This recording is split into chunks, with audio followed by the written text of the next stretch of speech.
şahirlimiz belliye atan patasında keramat bardır. İneğin dilegidir goruglap gezecek. Yitirsen bilyersen şolun kadırını. Yeke yılı karşına dünya mı verecekti? Dövürdür şahirimiz esen ağır belliye. Bilelim inelerin tarihini şulaydımın söylen aytıp verelim. Canın başka atlın barı satılıyor. 18 yaş tapıp bir ay dukaşı. Menin garranımın ziyanı yok mu? Garratmacak mulyan kebemecemin. Menin garranımın ziyanı yok mu?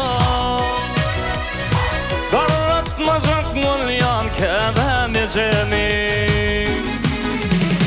Bilyen mulsalayday kaysı dükkanla, kaysı şehir taşmaya da yakınla.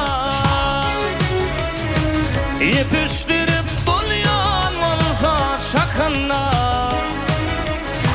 18 yaş tapıp bir ay dukaşı. Yetiştirip bulyan mulsa şakınla. 18 yaş tapıp bir ay dukaşı. Ey dukaşı, dukaşı. 18 yaş tapıp bir ay dukaşı.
Satın alıp beğenilecek yecemi.